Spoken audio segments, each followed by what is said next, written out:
అయితే why not 175 అని చెప్పేసి సీఎం జగన్మోహన్ రెడ్డి అంటున్నారు. ఈ 4.5 ఏళ్ల పాలనలో ఆయన పరిపాలన పైన మీ విశ్లేషణ ఏంటి sir? Not even a single equipment. ఇప్పుడు నారా లోకేష్ ఇప్పుడు సీనియర్ నేతలు ఆయనపై అసంతృప్తిగా ఉన్నారని వాళ్ళ ఇది నారాసుర రక్త చరిత్ర. ఇది ఎంతవరకు ఉంది సార్? అది రాజధాని అమరావతి కాదు.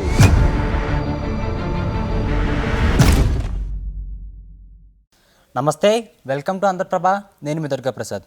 ప్రస్తుతం మనతో రాజకీయ విశ్లేషకులు రాజేష్ అప్పసాని గారు ఉన్నారు. ఆయనతో మాట్లాడదాం. నమస్తే సార్. నమస్తే. ఎలా ఉన్నారు సార్? అయితే వై నాట్ 175 అని చెప్పేసి సీఎం జగన్మోహన్ రెడ్డి అంటున్నారు. అది ఎలా ఉంటే ఇప్పుడు ఈ 4.5 ఏళ్ల పాలనలో ఆయన పరిపాలన పైన మీ విశ్లేషణ ఏంటి సార్? మీరు రెండు కీలకమైన అంశాలు ప్రస్తావించారు. ఒకటి, జగన్మోహన్ రెడ్డి గారి విశ్వాసం. రాబోతున్న ఎన్నికల్లో 175 నియోజకవర్గాలకి 175 నియోజకవర్గాలు తామే గెలవగలము అని చెప్పని, అంటే గెలిచే దిశగా ఎందుకు ప్రయత్నం చేయకూడదు అని చెప్పాను. Why not 175? గతంలో 151 స్థానాలు ఆయన కట్టబెట్టడం జరిగింది ప్రజలు. ఈసారి మిగిలిన 24 నియోజకవర్గాలు కూడా ఎందుకు గెలవలేము అని చెప్పని విశ్వాసాన్ని ప్రకటిస్తూ ఉన్నారు. సహజంగా దానికి ప్రాతిపదిక ఏంటి? అంతటి ప్రజారంజకంగా, అంతటి ప్రజామోదాన్ని ఆయన గెలుచుకోగలిగారా? అంతటి ప్రజారంజక పరిపాలన ఆయన అందించగలిగారా? ఆయన కనుక అటువంటి ప్రజారంజక పరిపాలన అందించుంటే ఆ దిశగా ప్రజలు ఓటేస్తారని చెప్పిన విశ్వాసాన్ని ప్రకటించడం ఒక ఎత్తు. 2019 ఎన్నికలకు ముందు ఆ రోజు ఆయన ప్రతిపక్ష నాయకుడు. అవును. ఆ ప్రతిపక్ష నాయకుడిగా ఉన్న జగన్మోహన్ రెడ్డి గారి పట్ల ప్రజలు విశ్వాసం ప్రకటించారు కాబట్టి 175 స్థానాలు ఉన్న అసెంబ్లీలో 151 స్థానాలు ఆయన కట్టబెట్టడం జరిగింది. ఆ నమ్మకాన్ని ఆయన తిరిగి పెంపొందించుకునే దిశగా, ప్రజల నుంచి ఆ నమ్మకాన్ని గెలుచుకునే దిశగా, ప్రజామోదం పొందే దిశగా ఆయన పరిపాలన సాగిందా లేదనేది ఇక్కడ మనం విశ్లేషణ చూడాల్సిన అవసరం ఉంది. 2019లో ఆయనకి ఏ విధంగా సాధ్యపడింది అంతటి ప్రజామోదం దక్కటానికి అని ఒకసారి మనం గమనించుకుంటే, ఆ రోజు ప్రతిపక్ష నాయకుడిగా ఆయన ఆనాటి ప్రభుత్వం మీద రకరకాల ఆరోపణలు చేశారు. ఆయనకి ప్రతిపక్ష నాయకుడిగా ఉన్న వెసులుబాటుతోటి, సుదీర్ఘకాలం ఆయన చేసిన పాదయాత్రతోటి ఆనాటి ప్రభుత్వానికి వ్యతిరేకంగా ప్రజల్ని తనకు అనుకూలంగా మలుచుకోవడానికి పలు ఆరోపణలు చేశారు. వాటిలో కీలకంగా మనం ప్రస్తావించుకోవాల్సింది, ఈ ప్రభుత్వం 6 లక్షల కోట్ల రూపాయలు అవినీతి చేసింది అన్నారు. ఆనాటి ప్రభుత్వం ప్రజల మీద బాదుడే బాదుడు అని చెప్పని, అంటే పన్నులు భారాన్ని మోపుతా ఉన్నారు, ప్రజల జీవన ప్రమాణాలు తగ్గిపోతూ ఉన్నాయి, ఆదాయ వనరులు తగ్గిపోతూ ఉన్నాయి, కొనుగోలు శక్తి తగ్గిపోతుంది అని చెప్పని ఆయన నిత్యం ఆరోపణలు చేస్తూ ఉండేవాడు. తర్వాత ఆనాటి ప్రభుత్వం పోలవరం సవరించిన అంచనాల్లో 25,000 కోట్ల రూపాయల అవినీతికి పాల్పడుతుంది అని చెప్పని ఆరోపణ చేశారు. తర్వాత అగ్రిగోల్డ్ భూములు తెలుగుదేశం నాయకులు రాష్ట్ర వ్యాప్తంగా కొట్టేస్తున్నారు అని చెప్పని ఆరోపణలు చేశారు. సదావర్తి భూములు తెలుగుదేశం పార్టీ కొట్టేస్తుందని ఆరోపణ చేశారు. నారా లోకేష్ హాయ్లాండ్ కొట్టేశాడు అని చెప్పని ఆరోపణ చేశారు. తర్వాత ఆనాటి ప్రభుత్వం రాజధాని నిర్మాణానికి పూనుకుంటే అది రాజధాని అమరావతి కాదు, అది భ్రమరావతి, అంటే అది ఉత్త ఇల్యూషనే, గ్రాఫిక్సే చూపిస్తా ఉన్నారు, నిర్మాణం జరగట్లేదు అని చెప్పని. కాదు, అది తెలుగుదేశం పార్టీ అధినేత చంద్రబాబు నాయుడు గారు తన సామాజిక వర్గ ప్రయోజనాల కోసం నిర్మాణం చేసుకుంటున్నారు, అది కమరావతి అన్నారు. ఇట్లా రకరకాల ఆరోపణలు చేశారు. చంద్రబాబు నాయుడు గారు ఆయన ప్రభుత్వ హయాంలో 37 మంది సీఎల్ని డిఎస్పీలుగా ప్రమోట్ చేస్తే అందులో 33 చంద్రబాబు నాయుడు గారు సామాజిక వర్గీయులే అని చెప్పని ఆరోపణలు చేశారు.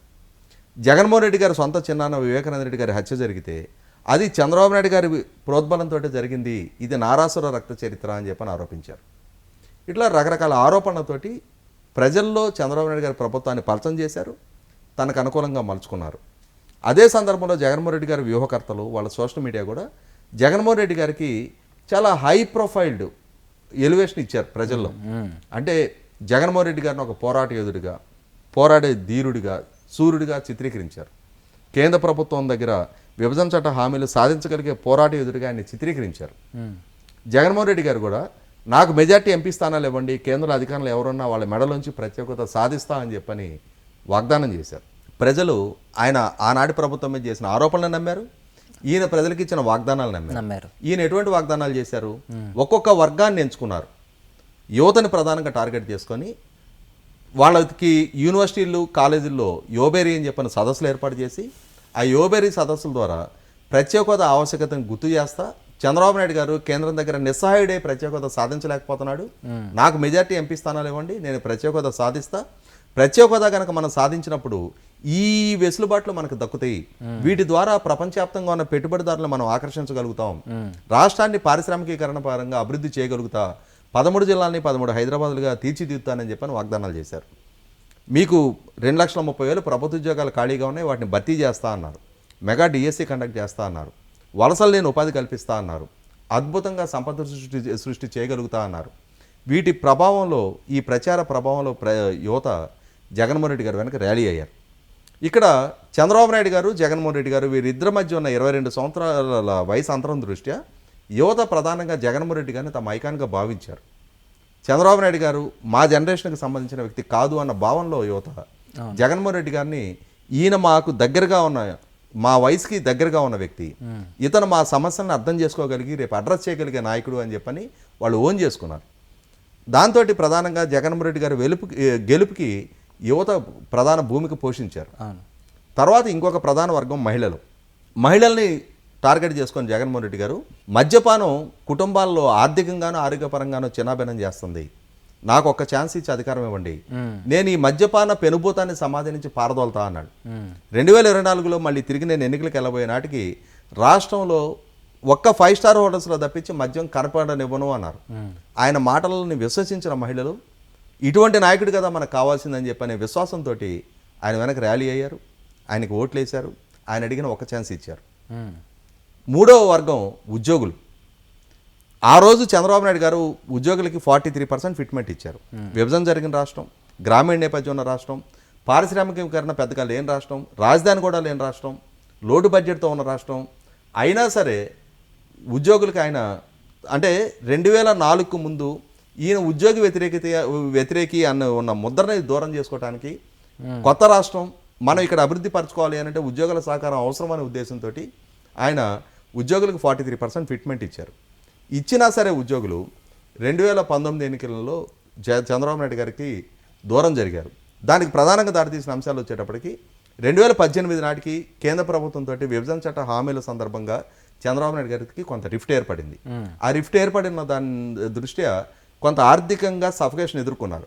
ఆ ఎదుర్కొన్న నేపథ్యంలో ఒక 2 డిఏలు సక్రమంగా సకాలంలో ఉద్యోగులకు ఇవ్వలేకపోయారు.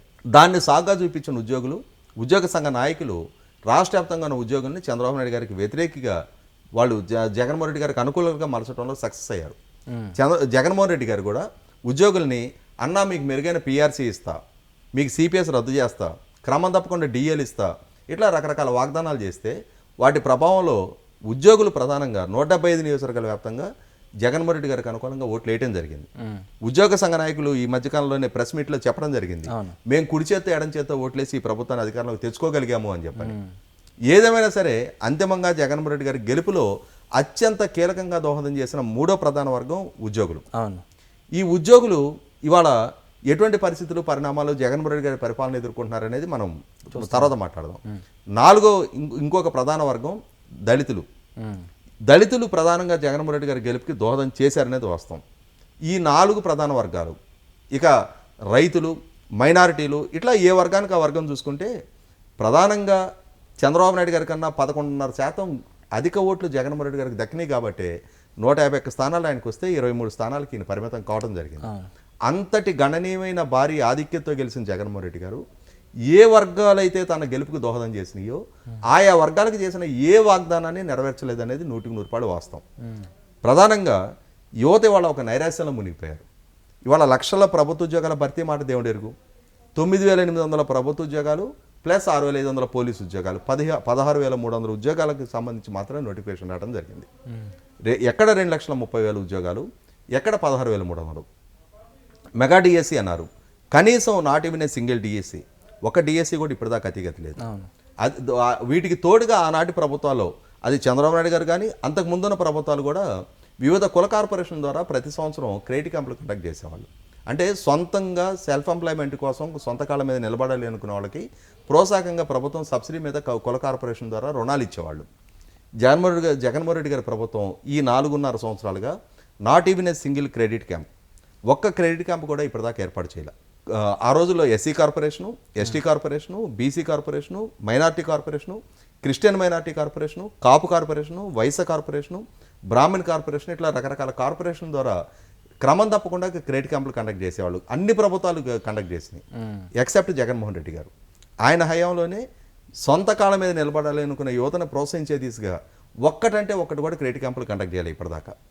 అంటే అటు ప్రభుత్వ ఉద్యోగాలు లేవు, ఇటు డిఎస్సి కండక్ట్ చేయలేదు, చివరికి ప్రైవేటు ఉద్యోగాల మీద ఆధారపడటానికి ఆయన వాగ్దానం చేసిన ప్రత్యేక హోదా సాధన ఎటుపోయిందో తెలియదు. ఆ ప్రత్యేక హోదా సాధించలేదు. ప్రైవేటు పెట్టుబడులు ఆయన హయాంలో గ్రౌండింగ్ అవ్వకపోగా అప్పటికి గత ప్రభుత్వ హయాంలో ఒప్పందం జరిగిన చాలా పారిశ్రామిక పెట్టుబడులు పక్క రాష్ట్రాలకు వలస వెళ్ళిపోవడం జరిగింది. ఆఖరికి ఎప్పుడో ఎన్టీ రామారావు గారి పిలుపుతోటి అమెరికా నుంచి తరలొచ్చి చిత్తూరు జిల్లాలో ఏర్పాటు చేసిన అమరరాజా బ్యాటరీస్ కూడా ఈ ప్రభుత్వ వేధింపుల పర్యవసానం 9,500 కోట్ల రూపాయలు పెట్టుబడి వాళ్ళ తెలంగాణలో పెట్టడానికి సిద్ధపడ్డారు. 4,500 డైరెక్ట్ ఎంప్లాయ్మెంట్ వాళ్ళ తెలంగాణకి వెళ్ళే పరిస్థితి వచ్చింది. అంటే మొదటి నుంచి చిత్తూరు జిల్లాకు మాత్రమే కన్ఫైన్ ఉన్న ఒక ఇండస్ట్రీ ఇవాళ జగన్మోహన్ రెడ్డి గారి ప్రభుత్వ వేధింపుల పర్యవసానం ఇవాళ తెలంగాణ రాష్ట్రానికి వలస వెళ్ళే పరిస్థితులు ఉత్పన్నమైనాయి అంటే 100% అది జగన్మోహన్ రెడ్డి గారి స్వయంకృత అపరాధం. ఏ ప్రజలైతే ఆయన వెనక ర్యాలీ అయ్యారో, ఏ రాయలసీమ ప్రాంతంలో అయితే 52 స్థానాలుంటే 49 స్థానాలు ఆయన కట్టబెట్టారో ఆ రాయలసీమ ప్రజలు ఇవాళ తమ ప్రాంతంలో కొత్తగా పారిశ్రామికీకరణ జరగకపోగా ఉన్న పరిశ్రమలు పక్క రాష్ట్రాలకు వలసలుతుంటే కూడా నిస్సహాయులుగా చూస్తుండబోతున్న పరిస్థితులు. ఇటువంటి నేపథ్యంలో మద్యపాన నిషేధ హామీ మహిళలు ఆయన వెనక ర్యాలీ అయ్యి ఆయన మాటలు విశ్వసించిన పర్యవసానం ఆయనకి దక్కిన అధికారం ఇవాళ ఆ మద్యపాన నిషేధం ఎడిపోయిందో తెలియదు. ఇవాళ మేము మోసపోయాం అన్న భావంలో మహిళలు ఉన్నారు. ఇట్లా ఏ వర్గాలకు ఆ వర్గం చూసుకుంటే ఇక ఉద్యోగులైతే ఆనాటి ప్రభుత్వం 43% ఫిట్మెంట్ వస్తే దానికి కాదు అని ఈయన వెనక ర్యాలీ అయిన పర్యవసానం చివరికి ఇంటర్మ్ రిలీఫ్ 27% కంటే కూడా 4% తక్కువగా 23% ఫిట్మెంట్ మాత్రమే ఇచ్చినా కూడా ఏమీ చెయ్యలేని నిస్సహాయులుగా ఉద్యోగులు మిగిలిపోయారు. ఆ రోజు 2018లో 2 డిఏలు పెండింగ్ ఉన్నాయని చెప్పని ఆనాటి ప్రభుత్వానికి వ్యతిరేకంగా జగన్మోహన్ రెడ్డి గారిని ఎంపిక చేసుకున్న ఉద్యోగులకి ఆ 2 డిఏలే కాకుండా 2022 జనవరిలో ఫిట్మెంట్ ప్రకటించే నాటికి ఇంకొక 5 డిఏలు అంటే 7 డిఏలు పెండింగ్ ఉంటే ఆ 7 డిఏలు ఇదిగో రిలీజ్ చేస్తున్నామని చెప్పని జీవోలు ఇష్యూ చేశారు. కానీ ఈ రోజు దాకా ఉద్యోగుల అకౌంట్లో 2023 డిసెంబర్ 19లో ఉన్నాయి వాళ్ళు. మనం ఈ రోజు కూడా అంటే 2022 జనవరి నుంచి ఇంకొక 3 డిఏలు యాడ్ చేయాల్సి ఉన్నాయి. ఇప్పటి వరకు అతిగతి లేదు. వాళ్ళకి సరెండర్ లీవ్లు ఎన్కాష్మెంట్ కావట్లేదు, జీపీఎఫ్ లోన్స్ అతిగతి లేదు, రిటైర్మెంట్ అమౌంట్లు సెటిల్మెంట్లు లేవు, జిఎల్ఐ లోన్స్ అతిగతి లేదు. చివరికి ఉద్యోగులకి వాళ్ళ హెచ్ఆర్ఏ స్లాబుల్లో కూడా ప్రతి స్లాబులో 2% కోతపడింది. అయినా సరే ఏమీ చేయలేని నిస్సాయ స్థితిలో ఇవాళ మౌన ప్రేక్షకుల్లాగా ఎదురు చూస్తూ ఉన్నారు ఎప్పుడు ఎన్నికలు వస్తాయని చెప్పని ఉద్యోగులు. ఇట్లా జగన్మోహన్ రెడ్డి గారి గెలుపుకు దోహదం చేసిన ఏ వర్గం ఇవాళ సంతృప్తికరంగా లేరు. ఇక వ్యవసాయ రంగం అయితే మీకు గత ప్రభుత్వ హయాంలో అగ్రికల్చర్ మెకనైజేషన్ కోసం టాప్ ప్రయారిటీ ఇచ్చారు. ఆనాటి ప్రభుత్వం 26,000 ట్రాక్టర్లు రైతు రథం పేరిట సబ్సిడీ మీద రైతాంగానికి ఇవ్వడం జరిగింది. హార్వెస్టర్లు ఇచ్చారు, రోటవేటర్లు ఇచ్చారు, బేలర్లు ఇచ్చారు, మల్చింగ్ షీట్లు ఇచ్చారు, డ్రిప్ పరికరాలు ఇచ్చారు, తైవాన్ స్ప్రేయర్లు ఇచ్చారు. కానీ జగన్మోహన్ రెడ్డి గారి ప్రభుత్వ హయాంలో not even a single equipment ఒక్క రైతుకి డైరెక్ట్గా ఇప్పటిదాకా ఒక్క పరికరం కూడా అగ్రికల్చర్ మెకనైజేషన్ సబ్సిడీ మీద రైతాంగానికి ఇచ్చిన దాఖలానే లేదు. అంటే రైతు భరోసా కేంద్రం అని చెప్పేసి పెట్టారు. అంటే రైతు భరోసా కేంద్రానికి ఒక యూనిట్ ఇస్తున్నారు. ఆ రోజుల్లో రైతుల ప్రాతిపదికగా ఇండివిజువల్గా రైతులకు ఇచ్చారు. ఎలిజిబిలిటీ ఉన్న ప్రతి రైతు అప్లై చేసుకున్న ప్రతి రైతుకి ఆ రోజు 26,000 ట్రాక్టర్లు రాష్ట్ర వ్యాప్తంగా ఆ రోజు సబ్సిడీ మీద ఇవ్వడం జరిగింది. ఇవాళ 52 స్థానాలను రాయలసీమలో 49 స్థానాలను కట్టబెడితే గత ప్రభుత్వ హయాంలో 90% సబ్సిడీతోటి డ్రిప్ పరికరాలు రైతాంగానికి రాయలసీమ ప్రాంతంలో ఇస్తే జగన్మోహన్ రెడ్డి గారి ప్రభుత్వ హయాంలో ఈ 4.5 సంవత్సరాలుగా not even a single metre ఒక్క మీటర్ డ్రిప్ పరికరం కూడా ఇప్పుడు దాకా రైతాంగానికి ఇవ్వని పర్యవసానం ఈ సంవత్సరం ఎదురైన కరువు పరిస్థితిలో అక్కడ హార్టికల్చర్ కాపాడుకోవడానికి డ్రిప్ పరికరాలు సబ్సిడీ మీద అందని పర్యవసానం రైతాంగం చాలా సంక్షోభ పరిస్థితులు ఎదుర్కొన్నారు. ఒక రకంగా కాదు, ఏ విధంగా చూసుకున్నా రైతాంగం మేము మోసపోయాం అన్న భావంలో ఉన్నారు. దళితులు అయితే ఇక చెప్పుకున్నారో కాదు, వాళ్ళకున్న గత ప్రభుత్వ హయాంలో అమలైన 26-27 సంక్షేమ పథకాలు బెస్ట్ అవైలబుల్ స్కూల్స్ అయినా, కళ్యాణ లక్ష్మి అయినా, ఆఖరికి వాళ్ళకి 200 యూనిట్లు ఉచిత కరెంట్ ఇచ్చే పథకాన్ని కూడా ఎంత వివక్షపూరితమైన నిర్ణయం ప్రకటించారు అని అంటే దళిత కాలనీల్లో ఉంటేనే మాత్రమే వర్తిస్తుంది. అంటే దళితులు కాలనీ ఏతర ప్రాంతాల్లో నివాసం ఉంటే దళితులకి ఇచ్చే సబ్సిడీయా, దళిత కాలనీకి ఇచ్చే సబ్సిడీ? అది దళితులకి ఇచ్చే సబ్సిడీ అయినప్పుడు ఎక్కడ నివాసం ఉన్నా వాళ్ళకి ఆ సబ్సిడీ వర్తింపజేయాలి. కానీ కాలనీలు బయట ఉన్న దళితులకి మేము అది వర్తింపజేయమని అంటే కాలనీలు బయట దళితులు ఉండకూడదా? వేరే కులాలతో కలిసి సహజీవనం చేసే వెసులుబాటు దళితులకు లేదా? ఏ వర్గం సంతృప్తికరంగా లేరు.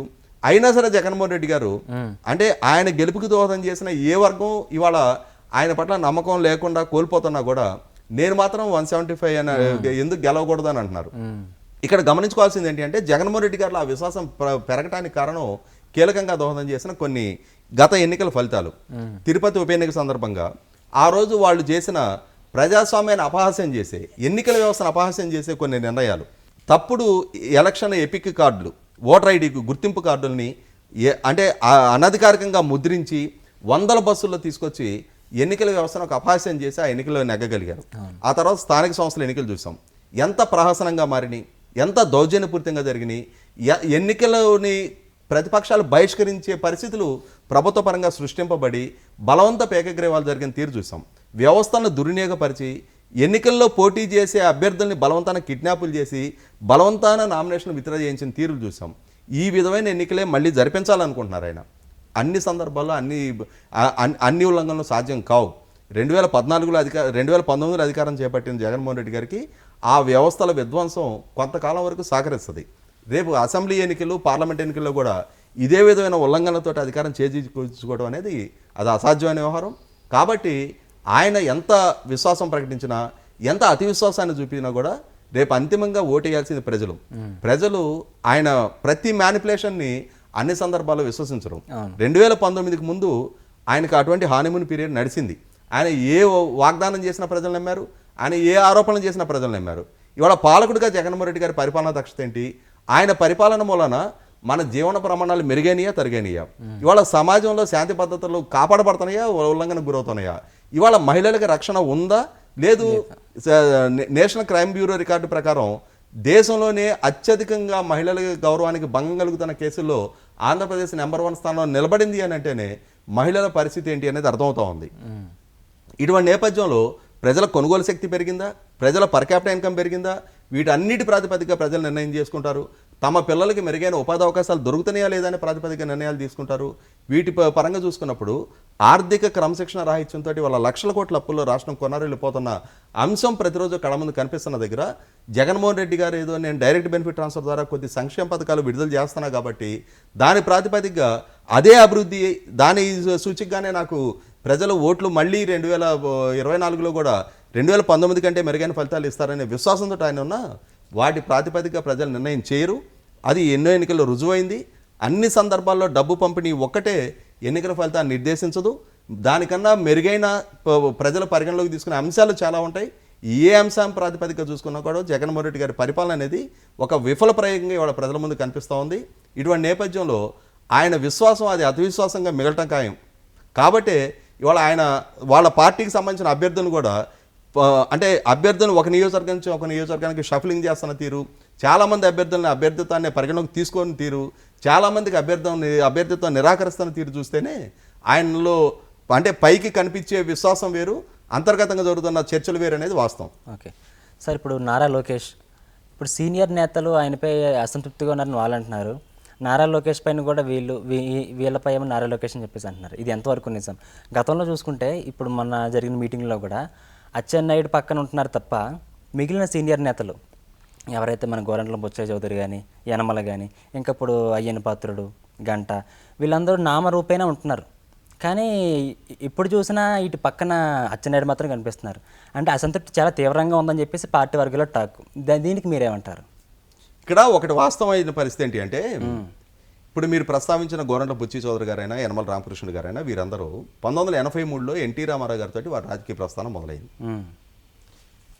అంటే వారు మొట్టమొదటిగా ఎమ్మెల్యేలుగా పదవి బాధ్యతలు చేపట్టిన జనవరి 9, 1983లో ఎన్టీ రామారావు గారు మొట్టమొదటిగా ముఖ్యమంత్రిగా పదవి బాధ్యతలు చేపట్టారు.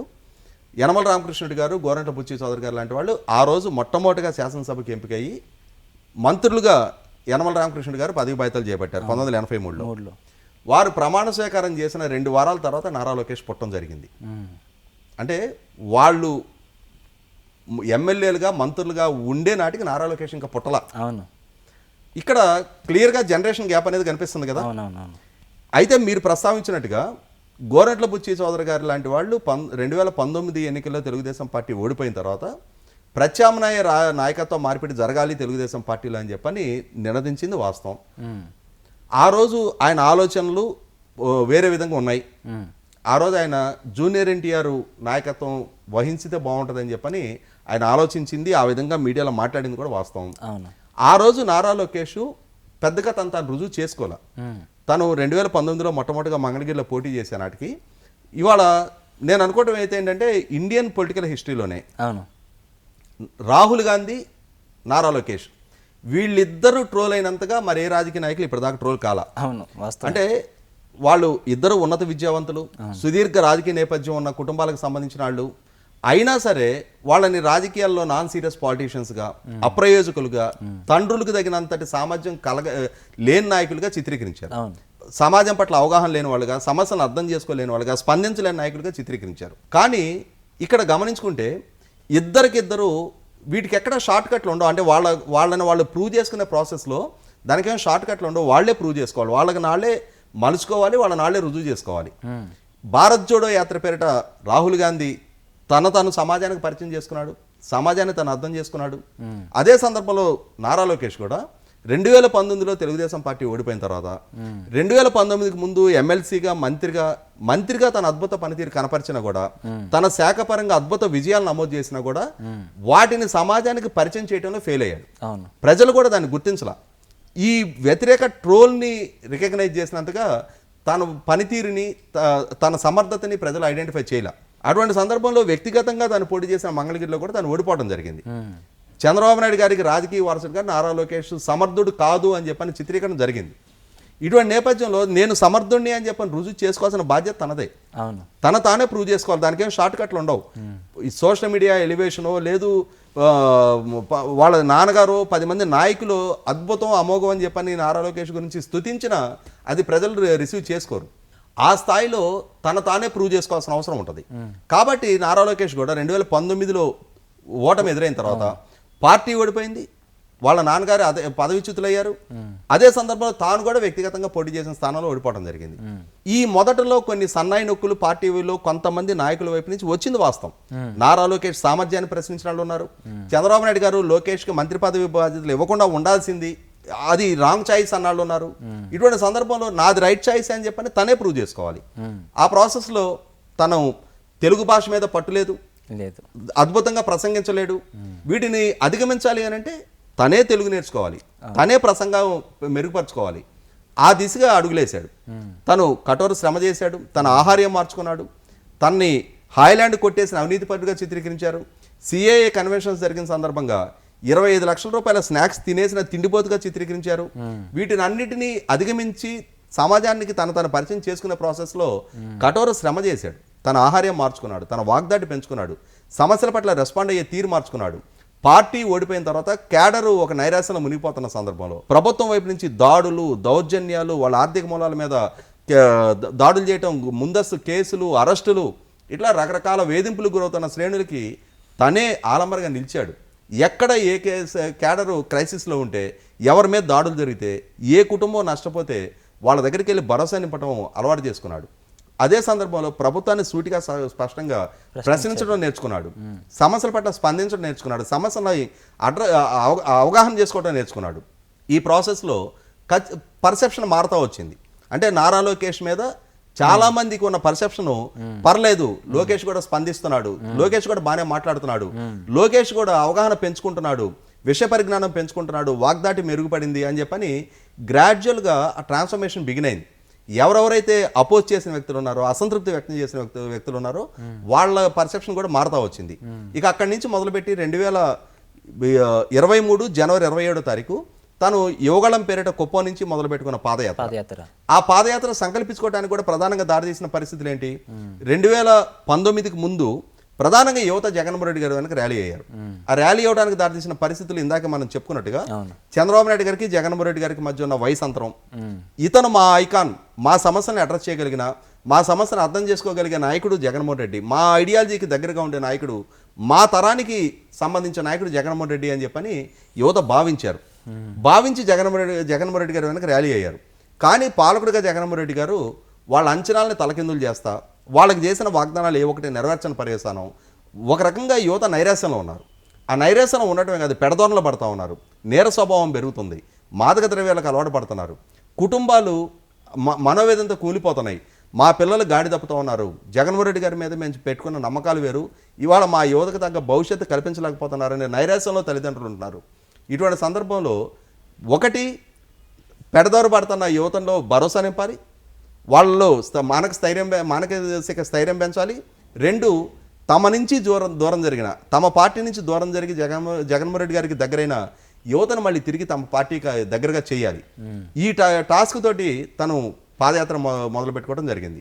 ఇక్కడ కంపారిజను జగన్మోహన్ రెడ్డి గారు, నారా లోకేష్, అంతకుముందు చంద్రబాబు నాయుడు గారు, జగన్మోహన్ రెడ్డి గారి మధ్య పోలిక. ఆ పోలిక సందర్భంగా జగన్మోహన్ రెడ్డి గారి వయసు, చంద్రబాబు నాయుడు గారి వయసు వాళ్ళు అంటే ఆయన ముందు తరంకి సంబంధించిన వ్యక్తి, ఈయన మా తరం అని చెప్పని యువత భావించారు. ఇక్కడ జగన్మోహన్ రెడ్డి గారికి, నారా లోకేష్కి 10 సంవత్సరాల వయసు అంతరం ఉంది. అదే సందర్భంలో జగన్మోహన్ రెడ్డి గారితో పోల్చి చూసినప్పుడు తను మోర్ క్వాలిఫైడ్. జగన్మోహన్ రెడ్డి గారు ఎక్కడ ఏం చదివారో ఇప్పటికీ నిర్ధారణ లేదు. కానీ నారా లోకేష్ తను స్టాన్ఫోర్డ్ నుంచి MBA చేసిన వ్యక్తిగా అది నిర్ధారణ ఉంది. అదే సందర్భంలో జగన్మోహన్ రెడ్డి గారు కానీ వాళ్ళ నాన్నగారు కానీ, జగన్మోహన్ రెడ్డి గారు ఇప్పుడు టెన్యూర్ పూర్తయిపోతే 10 సంవత్సరాల 3 నెలలు వాళ్ళ కుటుంబంలో ముఖ్యమంత్రితో ఉంటుంది. కానీ ఎన్టీ రామారావు గారు కానీ, చంద్రబాబు నాయుడు గారు కానీ 22 సంవత్సరాలు ఈ రాష్ట్రాన్ని పరిపాలించారు. అంటే అధికారిక పదవులు అనుభవించిన కుటుంబ పరంగా చూసుకున్నా, అధికారాన్ని దగ్గరగా చూసిన కుటుంబ పరంగా చూసుకున్నా, ఉన్నత విద్యాపరంగా చూసుకున్నా, అన్ని విధాల జగన్మోహన్ రెడ్డి గారితో పోల్చి చూసుకున్నప్పుడు, అదే వ్యక్తిత్వ పరంగా కూడా జగన్మోహన్ రెడ్డి గారి మీద ఉన్న కేసులు, ఆయన జైలు జీవిత నేపథ్యం, ఆయన మీద ఉన్న ఛార్జ్ షీట్లు, ఆయన మీద ఉన్న ఆరోపణలు, వీటన్నిటి నేపథ్యంతో పోల్చి చూసుకున్నప్పుడు లోకేష్ మీద అటువంటి ఏ ఆరోపణలు లేవు, ఏ కేసులు లేవు, ఆయనకి జైలు జీవిత నేపథ్యం లేదు.